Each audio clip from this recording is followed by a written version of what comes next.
I'm Rob Sarney, and you're listening to What the Heck Fintech, where you'll experience and learn that fintech is fin life. Let's get started.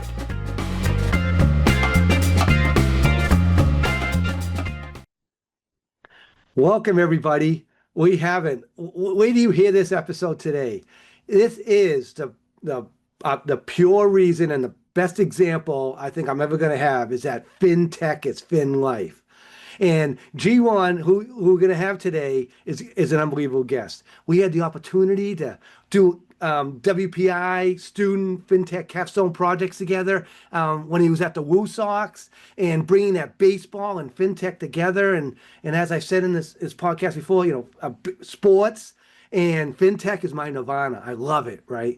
And here's what's also interesting here. Jiwon, when I reached out to him, I'd love to have you on the podcast. He's like, I'm not. Do I fit into the fintech? He's asking questions. I go, yeah, you absolutely do. So there's so many. This is a perfect example. So many people are doing fintech because they are in a totally different field in sports or baseball and all that, and they don't realize they're doing fintech, but they are, and especially Jiwon with his analytics. What he's doing is amazing, and I can't wait. We even talked in a little bit. I can't wait to hear his new stories that he's learning in his new company that he's with too. So it's awesome. So Jiwon, I'm so excited to have you here. I can't wait to hear your stories. And maybe we can share a few stories if we're allowed to share stories that we had when we were collaborating when you're at the 𝐓𝐡𝐞 and everything. Because I'm a big 𝐓𝐡𝐞 fan. You see me at the games. I got all the gear. I look like I could be on the field, even though I have gray hair and they don't want me on the field. Right? So Jiwon, how about this? Do me a favor, kick this off. Give a little player profile. How you grew up. How did you get into data analytics? And then we'll get this conversation cranking. Sound good? Awesome. Yeah, Rob. It's a pleasure for me to speak here, featuring your podcast. It's been a few years that our relationship started. And it's awesome to see, and it's inspiring to see you do your thing and enjoy what you're doing. And it's just my pleasure to be featured, and love to share some stories of my background and what I do in baseball. Yeah. So basically, I was born and raised in South Korea, came over to States right around sophomore in high school. So that's about 15 or so years ago, just because I wanted to be involved in baseball. I was a huge baseball fan, but I was never an athlete because I was never gonna make it to the big league. But I wanted to somehow get involved in the sport that I love. I thought it was my biggest opportunity for me to stay in the state, work, study here, where the baseball started. So went to college in UMass, majored sport management, and try to break my foot in the door into the baseball industry. Luckily, got a job at the Texas Rangers, which is one of the Major League Baseball, as a player interpreter right after the COVID. And that kind of led me into let my foot in the door in this industry. And after that year of doing the player interpreter, I was able to get a part-time sales job at the 𝐓𝐡𝐞, which is the AAA of Boston Red Sox. Back then, I had no idea what the 𝐓𝐡𝐞 was. Turns out, it was a brand new ball venue, brand new team that moved from Pawtucket Red Sox that same year. So I did that for about a year and a half, and then as I going through, I kind of learned, or I made my move into a little more analytics, finance side of the industry. And as I pursue my kind of career in ticket sales, I got official job or responsibility as an analyst for the 𝐓𝐡𝐞 for the past couple of years. And recently I got a new position at Diamond Baseball Holdings, which is the majority shareholder of the Worcester Red Sox now, as a data scientist, and been working there since. Wow.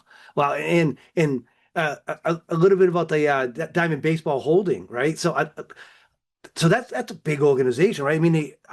I think you mentioned to me, is it 47 teams they connected with, and so you must be seeing a ton of great, unbelievable stuff with all the analytics going on there.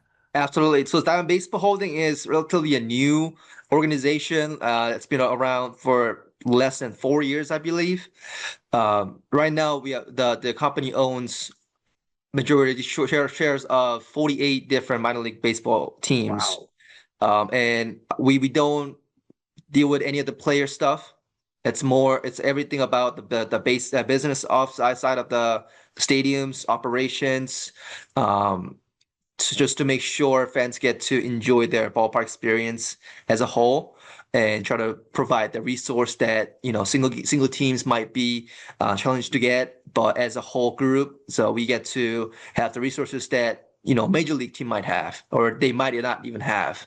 And it's been just such a fun ride, just to be exposed at the 48 different team clubs, their data, their operation, all that stuff. So yeah, I've been learning a lot of the sport industry in general, but at the same time, the minor league baseball. Yeah. Wow, you must be seeing some unbelievable things. Now, for that great background you gave, which I did not know all that. So South Korea, right? So what's baseball like there? How'd you get the love of baseball that early on? Like, here's my ignorance. I mean, I know that they play baseball all over the world, but what's it like there in South Korea, and why did it spark you so much? Like, Yeah, what no, was it? yeah, baseball is the most famous, the popular number one sport in South Korea right now, and it's been like this for over a decade. The history itself is kind of short; it's about 40, 50 years. But the level of the league and the passion of the fans is just not a match to none. So I start to, follow baseball when I was 12, 13 years old, like right after my elementary school, and I just fell in love, the the the vibe, the energy, the way players, play on the field just got me just right off the bat. Ever since then, I just fell in love with that. So I really wanted to, be a player, of course, but as I said earlier, I'm not an athlete. I don't have the gene in me, I think. So I somehow I wanted to do what I love, and it was baseball, and it's been then since for at least 15, 20 years now. So yeah, that's the only reason that brought me to the state, and made my dream come true here. Yeah, I mean, baseball, it is a love. I mean, it's interesting in the United States how, the game is changing, but when I was growing up, baseball was my first love. And basketball, it was my second love when I was growing up. And then later it ended up being it's my first love now. But I mean, right now. But like I played Little League baseball. I was at Swampscott back in 1978. We won the Massachusetts State Championship in Little League All Stars, like you see on. And that was back when it wasn't pool play and all. One loss and you're gone, right? And we ended up beating New Jersey, beating beating Connecticut, but then losing to New York. And that was just north, south, east, west. It wasn't all that like the way it is now. And the other difference was that not everyone had to get up to bat. So like the pitcher would come down. There was no pitch count. So definitely different rhythm. But it was like now it's back when the Bad News Bears, if you ever seen that movie, G1, right? That was big. So baseball is huge in my mind, and I loved it. And obviously I played it, I played it in high school too. I focused I focused on basketball when I got to college, and later on in my high school, that was I ended up being, but I should have stuck with baseball. You've seen me. I got a baseball body, not a basketball body, right? 6'1", 200. That's perfect, right? Yeah, you might have But been part of the Hall of Fame now if you kept playing I baseball. You just never hit know. wrong. I got the hand eye. It's all that matters. It's all about the hand eye or the hand. So okay, we'll put that to the side. So I'd love to hear, right? Because you have such a diverse background, and if you could, weave in, right, your love of data and what you're learning about data and your analytics side of it too. What do you bring in that different parts of your life? Because I'll give an example. Because, you know, I'm I play baseball, I play basketball, I love my sports. I'm a basketball referee. I love it. I love going to all the games. I love going to baseball. I love going to football games, right? So sports is huge for me, right? It's part of it's part of my personality. And I bring that everywhere I go. As a professor, as when I was working in industry, I bring that because it's about teamwork. It's about getting the job done. It's about let's figure this out together. It takes a village to get this stuff done, right? Whatever the project or win a championship, everyone has to be in sync, right? And I got to learn that early on in my Little League days that, hey, any team can beat any team, right? And you got to practice hard and be, and have great coaching. Otherwise, it's not going to happen, right? So, what could you tell a story about? Because looking in your background, I saw a black belt in Taekwondo, I think. Your obviously South Korea, your baseball background there and how they view baseball. And I would like to hear if that's similar or different than how United States views baseball. And what got you so jacked up on analytics? Because you're making it happen now. And obviously the fintech just flows with you, even though if you're thinking about that or not. What I know I just gave you about 2 hours worth of things to talk about, but I'd love to hear that your feedback. Yeah, I'll try to keep it short. Well, yeah. So I was never like intended to go into analytics in baseball. I was trying to figure out right after college what I wanted to do. I wanted to be in baseball, but I wasn't sure what to do. And then that's how I kind of, started my journey in the business of baseball as a ticket sales guy. And I really enjoyed it. I really enjoyed interacting with fans directly and make sure their experience is top notch. They're not having a bad time. They're having a great time. It's their happy place. And then as I kind of spend more time, I find myself enjoying organizing numbers, make sure numbers are aligning, right? It's all going to the right direction. Yeah. And that kind of got me to the next step and then another one, and eventually got me to the analytics side. And so because of that background, right? I was not a numbers guy, so to say, from the get-go. I try to bring all the experience that I have in my life as a perspective when I look at the numbers, because I think the most important thing, so like the core reason for doing analytics is to understand the market, understand this business, so that we can efficiently do our jobs or do the job in the right way or even a better way. But not having that kind of experience of different aspects, like different entertainments, different culture or different market of baseball. I do have that Korean baseball experience, and I've watched tens of hundreds of games, and they have the different customer profile, so to say. Here it's more like traditional, laid back fans who are a little more older side of the demographic, but in Korea it's really young. 20, 30 years old young adults who are more female dominant, which is pretty opposite of what we have in US. Wow. So just knowing the fact of difference and why that difference exists kind of gives me another dimension, another perspective to look at the numbers and explain myself why those numbers are there, right? Yep. And at the end, without any context, without any story behind it, the numbers sometimes cannot be explained. So having all this different experience perspective kind of gives me that another layers of building the stories or coming up with the results of what I have. Yeah, yeah. Wow. I don't now for Korean baseball, very different dynamic. Is that where the United States should go, you think? Or will never work here? Well, from your analysis and just your experience, and it's all about the people, right? And they're making tweaks to the game. They're trying to make it quicker, right? Because everyone wants a quicker, faster game kind of stuff, right? They also what they do in the minor leagues is different. you see in the majors kind of do it, but they make it a little more fun, a little more mascots, a little more, interactive, right? And you see that.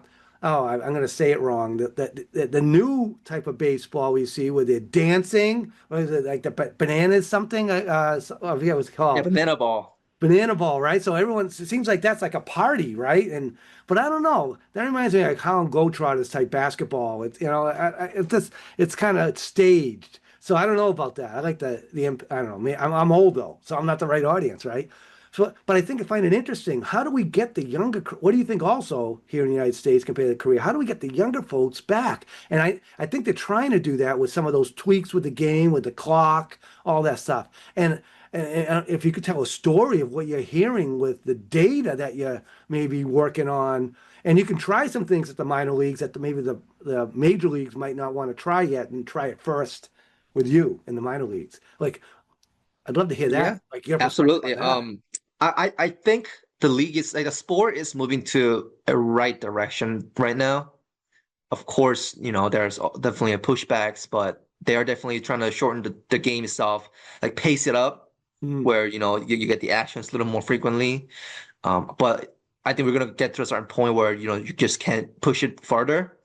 And that's another good thing about baseball. Baseball, you don't have to watch the baseball all the time when you're there. You might miss an inning, but it's not the whole game, right? So you can go out there, just have a good time with the people that you love, right? People you care with. It's not just going there, watch the game for 2 hours straight, just locked in and come back home. It's more like go out there. You're enjoying the vibe of the baseball field. yeah. So I think the industry is trying to really match that.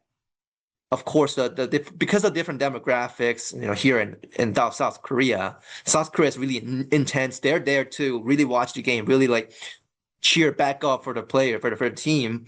So they're loud. They're cheering constantly. They're nonstop, just songs, big audio, and huge with just eating good food.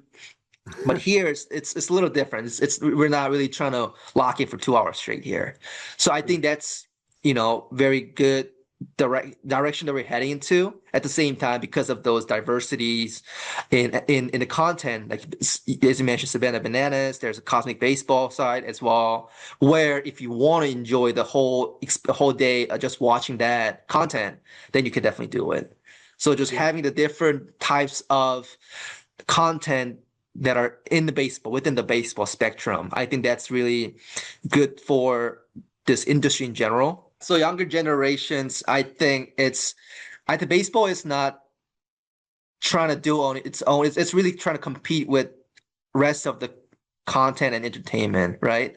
Mm, So having this different spectrums of banana balls, minor league baseball, and major league baseball is giving the options what to choose is really good for the customers.